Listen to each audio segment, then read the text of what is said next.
నమస్తే, నేను మీ కుప్ప పద్మిని. ఇన్నాళ్ళు మీ సపోర్ట్‌ని నాకు అందిస్తూ, మీ ప్రేమని నాకు అందిస్తున్న ప్రతి ఒక్కరికి కృతజ్ఞతలు. ఇప్పుడు చూడబోతున్న ఈ వీడియో కూడా ఖచ్చితంగా మీకు ఉపయోగపడుతుంది. లైక్, షేర్ అండ్ సబ్స్క్రైబ్ చేసి మీ ఇష్టాన్ని అలాగే మీ సపోర్ట్‌ని నాకు అందించండి. అలాగే ఈ వీడియో పట్ల మీ అభిప్రాయాన్ని కామెంట్ సెక్షన్‌లో కామెంట్ చేసి నాకు తెలియజేయండి.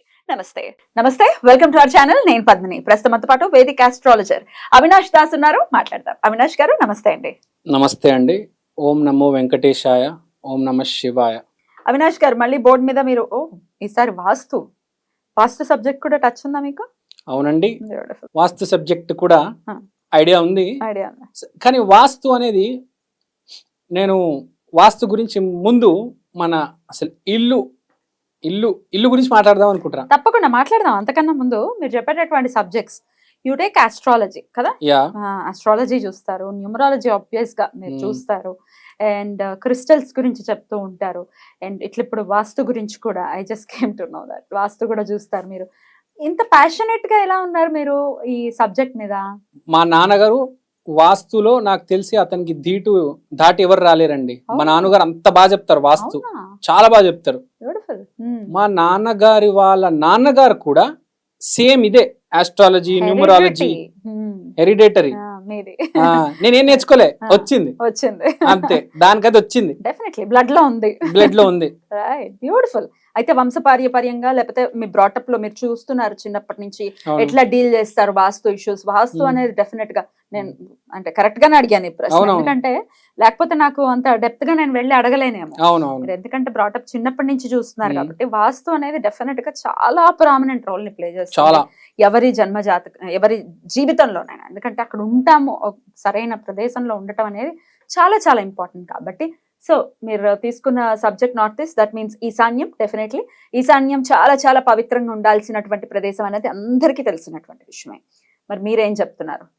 ఇప్పుడు ఈశాన్యం గురించి చెప్పే ముందు ఇల్లు గురించి మాట్లాడదాం. ఇల్లు అంటే ఇవాళ జనాలు ఇల్లు అంటే ఏంటంటే కుర్చీల మీద బట్టలు పెడతారు, సోఫాల మీద నిద్రపోతారు, మంచాల మీద కూర్చొని అన్నం తింటారు. ఇది ఇవాళ ప్రాక్టికల్ గా జరిగేది. ఎన్నిళ్ళు చూసారండి మీరు? నిజంగా ప్రతి ఇంట్లోనే ఇంచుమించు ఇదే స్టోరీ ఉంటది. అరే నేను చెప్పేది ఒకసారి వినండి. కుర్చీ మీద కూర్చోండి, సోఫా మీద వాలండి, మంచం మీద నిద్రపోవాలి. ఎక్కడ ఏది చేయాలనేది చాలా ఇంపార్టెంట్. ప్లస్ ఇంకోటి, ఇప్పుడు ఒక బాబు ఉన్నాడు, చదువుకుంటున్నాడు, ఇంట్లో ఏ దిక్కున కూర్చొని చదువుకోవాలో చాలా ఇంపార్టెంట్. ఈశాన్యంలో కూర్చొని చదువుకుంటే ఒక రకంగా ఉంటది, పడమర ఈస్ట్ వెస్ట్ లో కూర్చొని చదువుకుంటే ఒక రకంగా ఉంటుంది. మనం కూర్చున్న ప్లేస్ చాలా ఇంపాక్ట్ చూపిస్తుంది.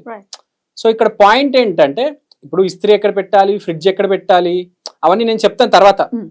ఫస్ట్ మనిషి ఎక్కడ కూర్చోవాలి. ప్లస్ వాస్తు అంటే అందరు ఏమనుకుంటారంటే, ఈ సామాను ఈ దిక్కున పెడితే వాస్తు అయిపోయింది అని అనుకుంటారు. కానీ నిజం ఏంటంటే, నేను ఎన్ని వాస్తు వీడియోలు చేసినా ఇస్త్రీ వాళ్ళు ఎక్కడ పెట్టాలో అక్కడే పెడతారు. నేనేదో చెప్పానని మార్చే వాళ్ళు ఉంటారు. ఎవరైతే కొంచెం వాస్తు మీద ఐడియా ఉంటుందో, లేకపోతే మనం సరైన మార్గంలో వెళ్ళాలనుకుంటారో వాళ్ళు మార్చుకొని పెట్టుకుంటారు. ఫస్ట్ నేను జనరల్ ఆడియన్స్ కోసం ఒకటి చెప్దాం అనుకుంటున్నాను. ఇప్పుడు ఈశాన్యం ఉంది. ఈశాన్యం అనేది ఒక ఎనర్జీ. ఆ ఈశాన్యంలో దేవతలు అదితి, జయంత, దితి, శిఖి, పరజన్య, అపవస్త్య, ఈ దేవతలు ఉన్నారు మీ ఇంట్లో. ప్రత్యేకించి ఈశాన్యంలో ఈ దేవతలు, ఈ ఎనర్జీ ఫీల్డ్స్ ఉన్నాయి. ఇవి ఎనర్జీ ఫీల్డ్స్ కాదు, దేవతలు ప్రతి ఇంట్లో అవి ఉన్నాయి. ఇప్పుడు మీ ఇంట్లో ఈశాన్యంలో ఏమైనా ఉండొచ్చు. మీరు ఆ దిక్కున వెళ్ళి అదితి నమో నమః, జయంత నమో నమః అని అనుకుంటే మీకు అక్కడ దోషం ఉన్నా కూడా ఈ ఈశాన్య దేవతలు అనుగ్రహం ఇస్తారు. అవి నలిఫై అవుతాయా? నేను నలిఫై అవుతాయని చెప్పను. ఈశాన్యంలో బాత్రూమ్ కడితే నలిఫై అవుతుంది అని నాట్ ఎట్ ఆల్. కానీ మీరు అక్కడికి వెళ్ళి ఈ దేవతలు అక్కడ ఉంటున్నారు, ప్లీజ్ అర్థం చేసుకోండి, నేను మారుస్తాను. నమస్కారం. ఇప్పుడు ఈశాన్యంలో బాత్రూమ్ పక్కన పెట్టండి, ఈశాన్యంలో నీళ్ళు ఉండాలి. నీళ్ళు కాకుండా ఇంకేదైనా వేరేది ఉన్నా కూడా మీరు వెళ్ళి ఫస్ట్, మీకు తెలియదు అసలు ఒక కామన్ మ్యాన్ కి ఏ దిక్కున ఏముండాలనేది ఫ్రాంక్ గా తెలియదు. ఫస్ట్ కామన్ మ్యాన్ ఏం చేయాలంటే ఇంట్లో మోస్ట్ ఇంపార్టెంట్ ఈశాన్యం కలిగి ఈ దేవతలకి I'm sorry, please forgive me, thank you, చిన్న ప్రేయర్. ఈ ప్రేయర్ చేసుకుంటే ముందు ఆ దేవతలు శాంతిస్తారు, తర్వాత ఆటోమేటిక్గా అన్ని మారడం అనేది జరుగుతుంది. ఇప్పుడు ప్రతిదీ మనం మన ఇంట్లో యాజ్ ఇట్ ఈస్ చెప్పినట్టు వాస్తులాగా చేయలేం కదా. ఆ దిక్కున కబోర్డ్స్ ఆ కలర్ పెట్టండి, ఇక్కడ డోర్ కొట్టండి, ఇక్కడ ఈ రాడ్లు పెట్టండి, ఏవేవో ఉంటాయి, ఇవన్నీ జరగవు. అది 3 feet రాడ్స్ పెట్టాలి బయట, ఏవేవో చెప్తారు, అవన్నీ నాకు తెలిసి ఏం పెట్టాలి. కానీ ఫస్ట్ మనం జరిగేదంటే ఆ దిక్కున ఏ దేవతా శక్తులు ఉన్నాయి, ఆ దేవతా శక్తులను ఒకసారి గుర్తు చేసుకొని ఆరాధిద్దాం. ఇప్పుడు ఈశాన్యంకి వద్దాం. ఈశాన్యంలో మేజర్ దేవతలు అదితి, జయంత. అదితి అంటే పాజిటివ్ అండ్ క్లారిటీ, జయంత అంటే మైండ్ అండ్ ఎగ్జిక్యూషన్. ఇప్పుడు ఇవి ఎందుకు పెట్టానంటే వాస్తు పురుషుడు నీ మనం ఇంట్లో పెడితే కరెక్ట్ అతని హెడ్ అనేది ఈశాన్యంకి వస్తుంది. మీకు ఐడియా ఉండి ఉంటుంది, వాస్తు పురుషుడు ఆ బొమ్మ చూస్తుంటారు, కరెక్ట్ హెడ్ రివర్స్ లో పడుకొని ఉంటే కరెక్ట్ హెడ్ ఇక్కడికి వస్తుంది. అక్కడ ఈ దేవతలు ఉన్నారు.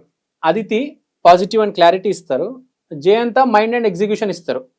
సో మీరు ఈశాన్యాన్ని కరెక్ట్ గా పెట్టుకుంటే అక్కడ నీళ్లు ఉండి అక్కడ ఏ బాత్రూమ్ లో కట్టకుండా ఉండి నీట్ గా ఉంటే ఎప్పటికప్పుడు దేవతా మందిరం ఉండొచ్చు, ఆ దేవతా మందిరం ఉండొచ్చు. అక్కడ చాలా పాజిటివ్ ఉండాలి, ఎక్స్ట్రీమ్లీ పాజిటివ్.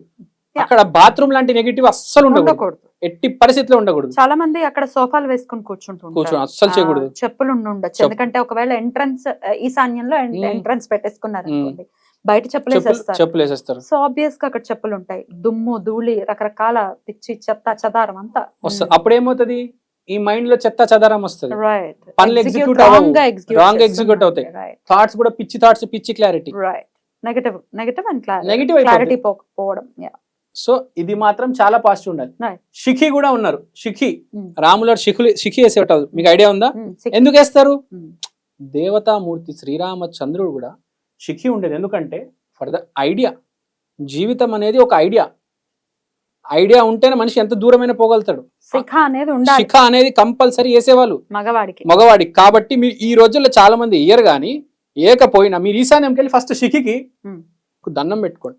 ప్లీజ్ నన్ను ఒక ఐడియా వచ్చేటట్టు, జీవితాన్ని మార్చేటట్టు కోరుకుంటే ఇదే మెయిన్, ఈ చక్రమే ఇక్కడ శిఖి వేసుకునేది చాలా హెల్ప్ అవుతుంది. శిఖి వల్ల మీకు చూడొచ్చు, అప వల్ల అచీవ్, అపవత్స వల్ల ఫోకస్ ఎవరికైతే తక్కువ ఉంటుందో ఈశాన్యంలోకి వెళ్ళి అపవత్సకి ఆరాధిస్తే ఫోకస్ అనేది బాగా పెరుగుతుంది. చాలా మందికి ఫోకస్ ఉండదు, పుస్తకం చదువుతారు, 2 పేజీలు అయింది కథం, ఓపిక పోతుంది, నిద్ర వస్తుంది, ఆవలింతలు వచ్చి ఒక రేంజ్ లో నిద్ర వస్తుంది. అది ఎవరికైతే ఫోకస్ లేదో వాళ్ళు అపవత్సకి ఈశాన్యంలోకి వెళ్ళి ఆరాధిస్తే చాలా బెటర్, ఫోకస్ వచ్చి అవేకెన్ అవుతారు. సేమ్ ఏదైనా అచీవ్ చేయాలి, ఏదైనా విజన్ కావాలంటే పరాజన్య అంటే నరిష్మెంట్, శిఖి అంటే ఐడియా, దితి అంటే బోత్ సైడ్స్. ఇప్పుడు మనం చేయబోతే ప్లస్ ఏంటి మైనస్ ఏంటి తెలుస్తుంది. సో ఈ దేవతలు అనేది చాలా ఇంపార్టెంట్. సో నేను చెప్పదగ్గేది ఏంటంటే ఈశాన్యంలో ఫస్ట్ ఏం పెట్టాలో అది తర్వాత. మీరు చెప్పేసారు ఏదో వేరే వస్తువులు పెట్టేశారు కూడా, లేకపోతే నీళ్లు పెట్టారు, ఈ దేవతలకైతే ఆరాధించాలి, కంపల్సరీ దండం పెట్టుకోవాలి. దేవుడు ఇంపార్టెంట్, విధానం తర్వాత. విధానం నేను చెప్తాను, నీళ్లు పెట్టాలి, పూజ గది పెట్టాలి, చెప్పులు పెట్టకూడదు, ఇది కట్టకూడదు, అది కట్టకూడదు. కానీ మీరు ఇది మాత్రం చేస్తే దైవమే గొప్పది కదా. అన్నిటికన్నా శక్తులు ఉన్నాయి, వస్తువులు ఏదైనా ఉండొచ్చండి, శక్తి అనేది మోస్ట్ ఇంపార్టెంట్. శక్తిని ఆరాధించాలి. ఇంకోటి చేరాని బ్లండర్ తప్పు ఏంటంటే ఈశాన్యంలో దయచేసి బాత్రూమ్లు కట్టొద్దు, ఉంటే తీసేయాల్సిందే కంపల్సరీ, లేకపోతే చాలా ప్రాబ్లం వస్తుంది. ఇది మాత్రం ఇంట్లో జరగకూడదు. ఏ డైరెక్షన్ ఏమి వేసినా మనం అడ్జస్ట్ చేసుకోవచ్చు, కానీ ఈశాన్యంలో బాత్రూమ్ కట్టరాదు. ఇది మాత్రం గుర్తు పెట్టుకోవాలి. ఒకవేళ మీకు ఈశాన్యంలో బాత్రూమ్ పడింది, మీరు తీయలేకపోతున్నారు, మీరు ఈశాన్యం దిక్కున వెళ్ళొద్దండి. ఫస్ట్ నేను చెప్పేది, వేరే దిక్కున వెళ్ళి ఏమేం చేసుకోండి. ఆ బాత్రూమ్ ఇరగొట్టి వేరేది చేసే వరకు వేరే దిక్కున వెళ్ళి కూర్చోండి. Don't sit there and study or don't do ఏ పని చేయకుండా అక్కడ దాన్ని వదిలేసి వేరే దిక్కున వెళ్ళి కూర్చోండి. తర్వాత ఇరగొట్టి డెమాలిష్ చేయించుకోండి. సో మన ఇంట్లో మన జీవితంలో మోస్ట్ ఇంపార్టెంట్ ఈశాన్యమే. మన థాట్ ప్రాసెస్, మన ఆలోచనే ముందుకు తీసుకెళ్లేది. సో ఎంత ఇంపార్టెంట్ జీవితంలో ఫ్రాంక్ గా చెప్పాలంటే అన్ని దిశల కన్నా వాస్తులు కూడా 16 దిశలు ఉంటే 16 దిశల్లో మోస్ట్ ఇంపార్టెంట్ ఇదే నార్త్ ఈస్ట్. అయితే ఈ రోజు ఈ దేవతల్ని కూడా ఒక్కసారి దండం పెట్టుకోవచ్చు కదా, అదితి, జయంత, వీళ్ళందరూ మీరు రాసింది కంపల్సరీ పెట్టుకుంటే చాలా మంచిది. అదితి, జయంత, దితి, శిఖ, తర్వాత ఆపవత్స, ఇంకో మధ్యలో పరాజన్య. సో ఆఫీస్ లో, ఇండస్ట్రీలో, ఇంట్లో, ఎక్కడైనా ఈ దేవతలకు ఆరాధించండి. ఈ దేవతలు చాలా ఇంపార్టెంట్. ఈ దేవతలే గవర్న్ చేస్తున్నారు. ఈ శక్తులే ఈశాన్యాన్ని అంటే మీ జీవితాన్నే, మీ సక్సెస్ ని గవర్న్ చేస్తున్నారు. బ్యూటిఫుల్, చాలా అద్భుతంగా చెప్పారు. అయితే మరి ఇంత పట్టుతో చెప్తున్నారు మీరు, ఎందుకంటే దాని మీద ఉన్నటువంటి మీకున్నటువంటి నాలెడ్జ్ అర్థమవుతుంది. అయితే ఇంకాస్త వివరంగా కూడా రకరకాల. థ్యాంక్ యూ సో మచ్ అండి. నమస్తే.